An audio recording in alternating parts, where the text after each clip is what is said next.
بحیثیت مجموعی بر عظیم پاک و ہند دور نبوت کی برکات سے محروم رہا۔ پھر یہ کہ دور خلافت راشدہ کی برکات سے بھی محروم رہا۔ یہاں اسلام کسی قابل ذکر حیثیت میں آیا ہے دور بنی امیہ میں، وہ بھی کسی دعوت و تبلیغ کے مثبت مقصد کے لیے نہیں،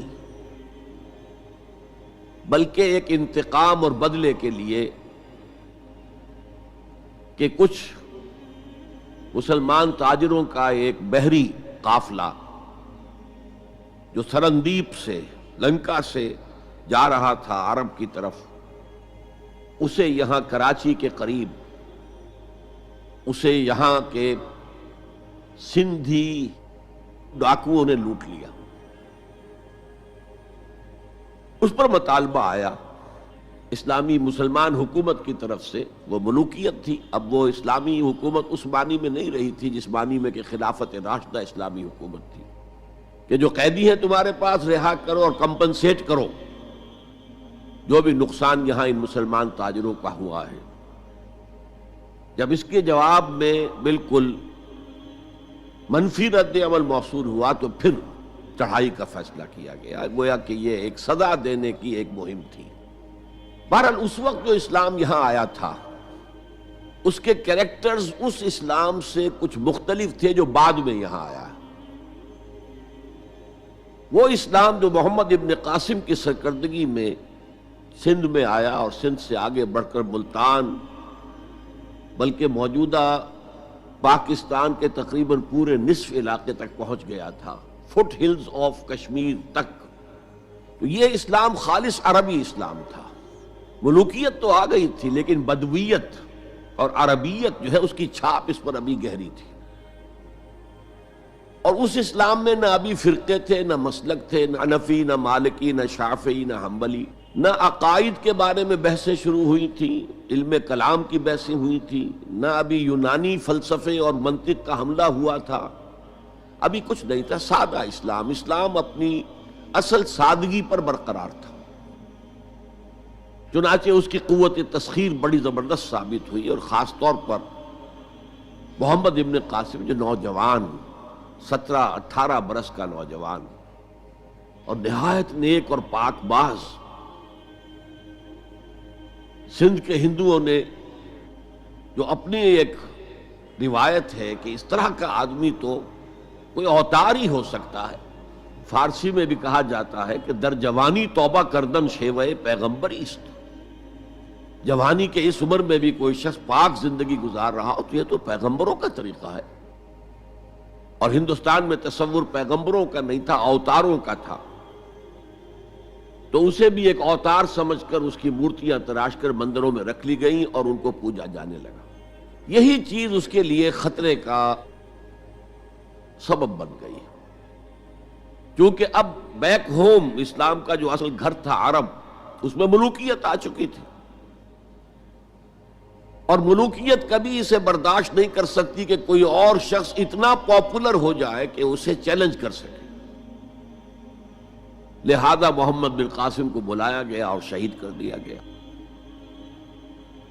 اب اس کے بعد ظاہر بات ہے کہ وہ اسلام ریسیڈ کرنا شروع ہوا، واپس آنا شروع ہوا، اس کے کچھ اثرات اس علاقے میں رہ گئے، لیکن اسلام کی واپسی ہو گئی۔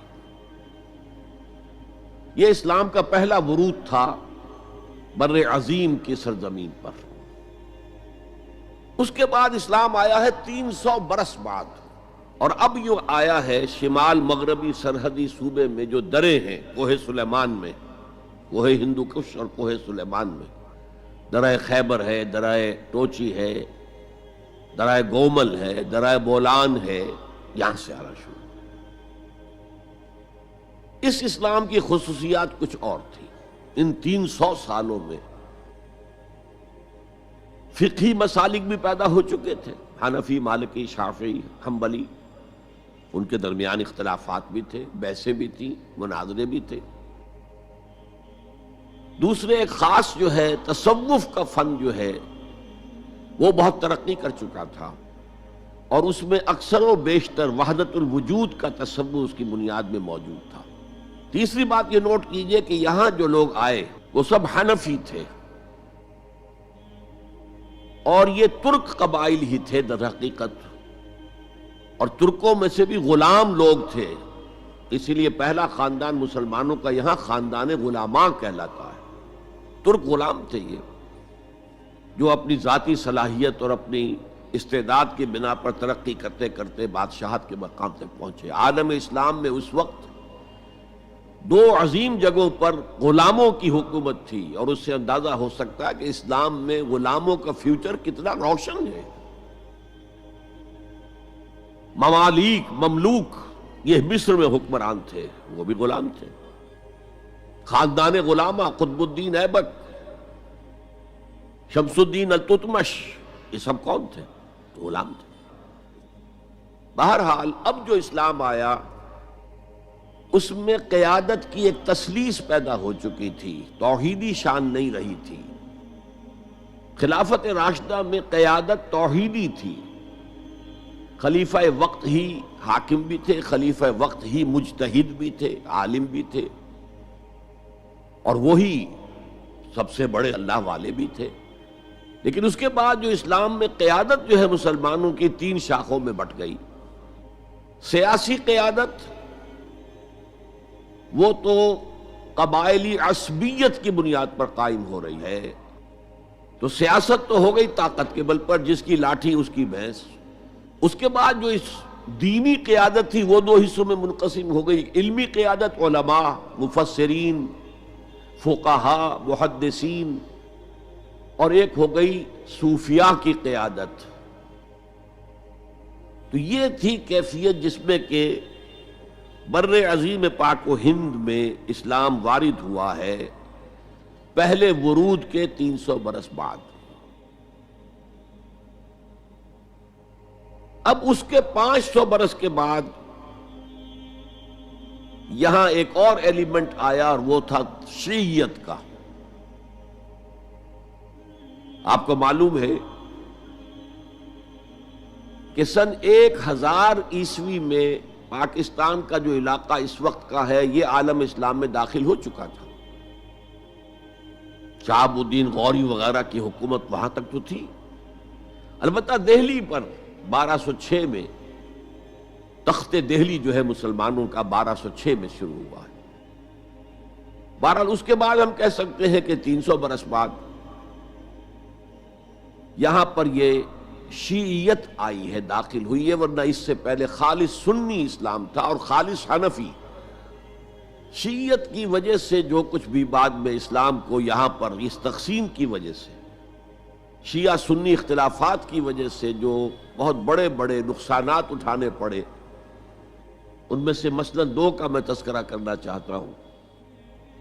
ڈاکٹر امبیڈکر، انہوں نے فیصلہ کیا تھا میں مسلمان ہو جاؤں، گویا کہ یہاں کے اچھوتوں کا مسئلہ وہ اس طور سے حل کرنا چاہتے تھے کہ ہم ان بلاک مسلمان ہو جائیں۔ لیکن جب ان کے بارے میں معلوم ہوا تو پھر وہاں پہنچ گئے کچھ لوگ کہ آپ اس مسلک کو اختیار کریں یا اس کو کریں۔ وہ اسی حیث بیس میں پھر انہوں نے فیصلہ کیا کہ میں کوئی بھی نہیں اختیار کرتا، اگر کوئی ایک اسلام ہے ہی نہیں، اب میں ایک کو اختیار کرتا ہوں تو دوسرے سے میری مخاصمت ہو جائے گی، دوسرے کو اختیار کرتا ہوں تو پہلے سے ہو جائے گی۔ اب اگلا دور آیا، ہندوستان میں انگریز آ گئے۔ یہاں موجود بہت سے غیر مسلموں کو شاید میری باتیں اب کچھ ناگوار گزریں، لیکن کچھ حقائق ہیں جو تلخ ہیں لیکن حقائق ہیں، انہیں سمجھنا چاہیے۔ انگریزوں نے یہاں آ کر حکومت چھینی سی مسلمانوں سے بیشتر، ویسے تو یہ کہ ہندو راجے مہاراجا بھی تھے، لیکن بیشتر علاقوں میں تو مسلمان حاکم تھے، لہذا انہوں نے مسلمانوں کو دبانا بہت ضروری سمجھا، اس لیے کہ جو سابق حاکم ہو ان میں ایسپیریشنز پیدا ہوتی رہتی ہیں کہ ہم تھے یہاں کے حاکم، کیوں نہ واپس حاصل کریں۔ بغاوت کے ان کے اندر جراثیم مسلسل پروان چڑھتے ہیں۔ مسلمانوں کو دبایا اور ہندوؤں کو اٹھایا، کیوں کہ ہندوؤں کے لیے معاملہ صرف چینج آف ماسٹرز کا تھا، کوئی بڑا حادثہ تو نہیں تھا۔ پہلے مسلمانوں کے غلام تھے، اب انگریزوں کے غلام ہو گئے۔ اور اس اعتبار سے انگریز نے بھی انہیں قریب کیا اور ہندوؤں نے بھی مغربی علوم اور مغربی سائنسز کو پڑھنے میں بڑی سبقت کی۔ بنگال میں انگریز آیا اور بنگال میں آپ کو معلوم ہے اکثر و بیشتر جو سائنسدان پیدا ہوئے جن کی کہ لکھی ہوئی ٹیکسٹ بکس جو ہیں بہت عرصے تک استعمال ہوتی نہیں ہندوستان میں، یہ کون تھے؟ چیٹرجی، بینرجی، سب کے سب بنگالی تھے۔ ایک اور بات یہ ہے کہ ہندو اپنے ماضی سے بہت دور آ چکے تھے، ان کا ماضی عظمت والا، آخر اشوک کا دور بہت عظمت کا، چندر گپت موریہ کا دور بہت عظمت کا، وکرماجیت کا دور بہت عظمت کا تھا، لیکن وہ اب بہت پیچھے جا چکے تھے۔ تقریباً مسلمانوں کی آمد کی وجہ سے 1000 سال کا فصل واقع ہو چکا تھا۔ لہذا تہذیب و تمدن کے لیے بھی، جیسے کہ انہوں نے مسلمانوں کے زمانے میں فارسی پڑھی، فارسی پڑھتے تھے، کوڈ لینگویج فارسی ہے، جیسے کہ پھر بعد میں مسلمان اور ہندو اور سب نے انگریزی پڑھی، ملازمتیں ملیں گے تو انگریزی پڑھنے والوں کو ملیں گی، راستہ کیریئرز کا کھلے گا تو انگریزی پڑھنے والوں کا کھلے گا۔ اسی لیے کہاوت تھی ہندوستان میں، پڑھے فارسی اور بیچے تیل، دیکھو رے قسمت کے کھیل۔ اب فارسی پڑھ کے تو اسے کہیں حکومت کے اندر اہلکار ہونا چاہیے، اس کی حیثیت کچھ اور ہونی چاہیے، فارسی پڑھ کے اور تیل بیچنا۔ جبکہ مسلمانوں کا معاملہ یہ تھا کہ ان کی تو ابھی تہذیب اور تمدن، ان کی روایات ابھی تازہ تھی، لہذا جو غیر مسلم تھے یہاں کے، انہوں نے انگریزی علوم، انگریزی سائنس، انگریزی تہذیب، اس کو کھلے دل کے ساتھ خوش آمدید کہا، اور مسلمانوں میں ایک زبردست ڈویژن ہو گیا۔ بلکہ ابتدائی ری ایکشن تو بہت سخت تھا، یک طرفہ تھا، ہم نہ انگریزی پڑھیں گے، ہم نہ انگریزی علوم سیکھیں گے، نہ سائنس پڑھیں گے، ہم تو اپنے کونوں کھدروں میں، اگرچہ جو سیلاب آ گیا ہے اس کو روکنے کی طاقت تو ہم میں نہیں ہے، لیکن ہم کونوں میں جا کر بیٹھ جائیں گے، قال اللہ و قال الرسول۔ اور انگریزی تہذیب سے اس قدر دوری کہ اگر کوئی بیس کرسی پر بیٹھ کر کھانا کھا لے تو کرسٹان ہو گیا۔ یہ تو کسی نے چمچہ استعمال کر لیا کھانے میں، کانٹا تو بہت دور کی بات ہے، چمچہ بھی استعمال کر لیا تو کرسٹان ہو گیا۔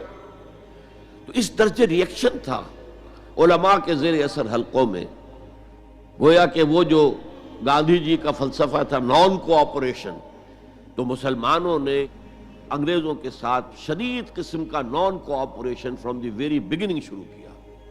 اس پر سر سید احمد خان نے ان دونوں چیزوں کی مخالفت کی۔ ایک تو انہوں نے انگریزوں کو بتایا کہ دیکھو یہ جو آزادی کی جنگ تھی یہ صرف مسلمانوں کی نہیں تھی، 1857 کی، یہ تو مشترک تھی، تو اس کے اندر کیا سبب ہوا ہے، اس کی وجہ سے آپ مسلمانوں سے بعد محسوس نہ کریں۔ اور مسلمانوں سے بھی کہا بھائی انگریزی پڑھو، انگریزی علوم حاصل کرو، سائنس پڑھو، سائنٹیفک نالج حاصل کرو، ورنہ تمہاری حیثیت ہندوستان میں کیا رہ جائے گی؟ پلے دار رہ جاؤ گے یا گوشت فروش رہ جاؤ گے، اللہ اللہ خیر صلی اللہ، اور تمہاری کوئی حیثیت نہیں رہے گی۔ تو اس اعتبار سے سر سید احمد خان ایک اہم لینڈ مارک ہے۔ اس کے علاوہ انگریزی دور کا ایک اور جو پہلو بہت اہم ہے، انگریزوں نے ڈیوائیڈ اینڈ رول پالیسی کے تحت مسلمانوں اور ہندوؤں کے درمیان مرافرت کو ہوا دی۔ یہ ان کی پالیسی رہی مستقل، یہ ایک قوم کی حیثیت سے سامنے نہ آ جائیں، پھر ظاہر بات ہے کہ ہمارے پاؤں تو اکھڑ جائیں گے یہاں سے۔ تو یہ جو ہمارے ہاں شروع ہوا، کچھ اور فیکٹر بھی تھے۔ ہندوؤں میں ایک انتقامی جذبہ بھی تھا کہ مسلمانوں نے ہم پر حکومت کی ہے 800 برس، 1000 برس، اور ظاہر بات ہے سارے حاکم اچھے تو نہیں تھے، کوئی اچھا بھی تھا، تو اکثر و بیشتر تو عیاش قسم کے لوگ تھے۔ ہم نے محل بنائے، تاج محل بنائے، ہم نے کوئی کام اور تو کیا نہیں۔ دین کی تبلیغ تو اولیاء اللہ نے کیا، صوفیاء نے کی، کبھی بھی سرکاری سطح پر، حکومت کی سطح پر یہاں تبلیغ اسلام کا اہتمام نہیں ہوا۔ ایک دو ایکسیپشنز ہیں، ایک راجہ گجرات کاٹھیا واڑ کے علاقے کا جس نے کہ تبلیغ کا اہتمام کیا، ایک راجہ کشمیر کا تھا جس نے تبلیغ کا اہتمام کیا، باقی حکمرانوں نے کوئی کوشش نہیں کی۔ آزادی سے قبل متصلاً جو کیفیت پیدا ہو گئی تھی، اس کا ایک اہم فیکٹر یہ تھا کہ مسلمانوں میں ہندوؤں کا ایک خوف پیدا ہو گیا، کیونکہ جو نظام اب بن چکا تھا وہ تو یہ تھا کہ ووٹ کی بنیاد پر فیصلے ہوں گے، ون مین ون ووٹ۔ اس کے اعتبار سے مسلمان اقلیت میں اور غیر مسلم ہندو یہاں اکثریت میں، تو گویا کہ ہمیشہ کے لیے اگر ایک ملک کی حیثیت سے یہ ملک جو ہے تقسیم آزادی حاصل کرتا ہے تو مسلمان غلام ہو جائیں، ان کی تہذیب بھی ختم کر دی جائے گی، شدھی کی تحریک شروع ہو چکی تھی، ان کا مذہب بھی تبدیل کرنے کی کوشش کی جائے گی۔ میوات کے علاقے میں بڑی زبردست تحریک اٹھائی گئی تھی شدھی کی، جس کا توڑ کرنے کے لیے مولانا محمد الیاس رحمۃ اللہ علیہ سامنے آئے اور تبلیغی جماعت کا انہوں نے سلسلہ شروع کیا۔ یہ اصل میں میوات کے اندر جو شدھی کی تحریک تھی اس کا جواب تھا، اس سے حفاظت مسلمانوں کی۔ تو اندیشہ یہ تھا کہ ہندو ایکسپلائٹ کرے گا، ہماری تہذیب کو ختم کرے گا، ہماری زبان کو ختم کرے گا، معاشی طور پر ہمیں ایکسپلائٹ کرے گا، مفلوج کرے گا، اور اپنی سی کوشش کرے گا کہ ہمارا مذہب بھی تبدیل کرا دے۔ مسلمانوں کی ایک قومی جماعت، اگرچہ وہ شروع میں قومی اس کو کہنا غلط تھا، وہ نوابوں، جاگیرداروں، نوابزادوں ان کی جماعت تھی مسلم لیگ، جو 1906 میں قائم ہوئی۔ مسلمان عوام کا اس سے ساتھ کوئی نہ رابطہ تھا، نہ ان کا کوئی رابطہ عوام کے ساتھ۔ اس کی جو 1906 سے لے کر 1924 تک کی جد و جہد ہے، وہ ساری دفاعی جد و جہد تھی۔ ہمارے یہ حقوق ہونے چاہیے، ہمیں اس کی ایشورنس دی جانی چاہیے، ہمیں سیپریٹ الیکٹوریٹ دیا جائے، اور یہ کہ اس سے بھی آگے بڑھ کر ہمیں مرکز میں کچھ زیادہ حیثیت دی جائے تاکہ ہماری بھی کوئی حیثیت ہو، کوئی توازن پیدا ہو سکے۔ بس اسی پر ساری گفت و شنید تھی۔ اور اس کے ضمن میں محمد علی جناح جو ہیں وہ تو پروفٹ آف لو قرار دیے گئے تھے، اتحاد کا پیغام بر۔ وہ 1906 میں تھے انڈیا میں موجود، مسلم لیگ میں شامل نہیں ہوئے تھے، کانگریس کے رکن تھے۔ اس کے بعد 1913 میں جا کر مسلم لیگ میں شامل ہوئے ہیں مولانا محمد علی جوہر کے کہنے پر، پھر بھی کانگریس کے رکن بھی رہے، مسلم لیگ کے رکن بھی رہے، اور انہوں نے حتی الامکان کوشش کی کہ کوئی فارمولہ ایسا بن جائے جس پہ کہ اتحاد ہو جائے اور ضمانت مل جائے کہ مسلمانوں کے ساتھ کوئی اس قسم کا سلوک نہیں کیا جائے گا کہ وہ بالکل یوں سمجھیے کہ ایک نیچے لگ کر رہ جائیں اور ان کی کوئی حیثیت نہ رہے۔ لیکن وہ ناکام ہوئے، شدت کے ساتھ ناکام ہوئے، اور پھر اس درجے مایوس ہوئے کہ ہندوستان چھوڑ کر جا کر انگلستان میں بس گئے، اور وہاں انہوں نے اپنی لیگل پریکٹس شروع کر دی۔ ایس ایم اکرام صاحب جو ایک بڑے مصنف ہیں، آب کوثر، موج کوثر، رود کوثر کے جو مصنف ہیں، وہ اہم ترین کتابیں ہیں تین مسلم انڈیا کی، political as well as cultural history, ثقافتی جو معاملہ ہے وہ بھی ساتھ ساتھ ہر دور میں کیا اس کا رنگ رہا ہے، تو اس کو بہت ہی سمجھیے ایک بڑے ماہرانہ انداز میں انہوں نے بہت عمدگی کے ساتھ مرتب کیا ہے۔ وہ اس وقت آکسفورڈ میں پڑھ رہے تھے، طالب علم تھے، نوجوان۔ وہ ملے محمد علی جناح سے، اس وقت تک ابھی وہ قائد اعظم کا تو خطاب انہیں نہیں ملا تھا، محمد علی جناح، اور ان سے کہا آپ ہندوستان چھوڑ کے کیوں آ گئے، ہندوستان کے مسلمانوں کو تو آپ کی ضرورت ہے۔ تو انہوں نے سخت الفاظ کہے تھے کہ ہندو ناقابل اصلاح ہے۔ یہ اس وقت کی ہندو قیادت پر ان کا تبصرہ تھا، اور مسلمانوں کا حال یہ ہے کہ ان کا کوئی لیڈر مجھ سے صبح جو بات کرتا ہے شام تک ڈپٹی کمشنر یا گورنر تک پہنچا دیتا ہے، تو ایسی قوم کی قیادت میں کیسے کروں؟ لیکن اصل میں ایک ٹرننگ فیکٹر آیا ہے، turning point in the history of Muslim league movement, and that was 1930۔ اس میں جو الہ آباد میں مسلم لیگ کا سیشن ہوا تھا، اس میں خطبہ صدارت دیا تھا علامہ اقبال نے۔ علامہ اقبال اس سے پہلے ہندوستان میں ایک سور پھونک چکے تھے کہ اب اسلام کی نشأت ثانیہ کا دور آنے والا ہے، اسلام جو ہے دوبارہ دنیا کے اندر برسر عروج آئے گا۔ ایک امید افزا صورتحال علامہ اقبال نے اپنی ملی شاعری سے پیدا کر دی تھی۔ کتاب ملت بیضا کی پھر شیرازہ بندی ہے، یہ شاخ ہاشمی کرنے کو ہے پھر برگو بر پیدا، سبق پھر پڑھ صداقت کا، شجاعت کا، عدالت کا، لیا جائے گا تجھ سے کام دنیا کی امامت کا۔ نوا پیرا ہو اے بلبل کہ ہو تیرے ترنم سے کبوتر کے تنے نازک میں شاہی کا جگر پیدا۔ اور ویسٹرن سویلائزیشن کو انہوں نے چیلنج کیا تھا، دیار مغرب کے رہنے والوں خدا کی بستی دکان نہیں ہے، کھرا جسے تم سمجھ رہے ہو وہ اب ذرے کم عیار ہوگا،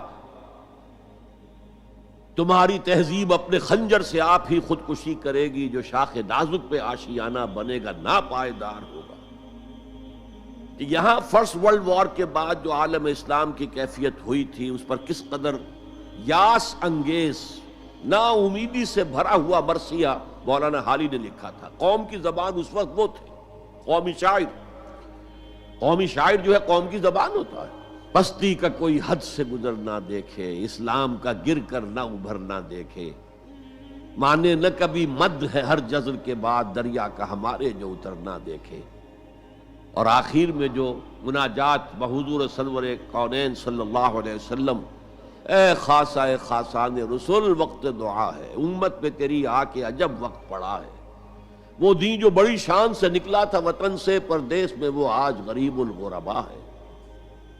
اسی قسم کے مرثیے علامہ شبلی نے کہے، مولانا حمید الدین فراہی نے کہے، لیکن اقبال پہلا شاعر ہے جس نے کچھ مرثیے بھی کہے ہیں۔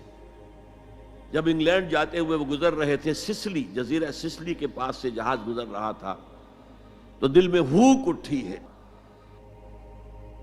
کبھی یہ مسلمان جہاز رانوں کا مرکز ہوتا تھا، بیس ہوتا تھا، رولے اب دل کھول کر اے دیدہ خونابہ بار، وہ نظر آتا ہے تہذیب حجازی کا مزار،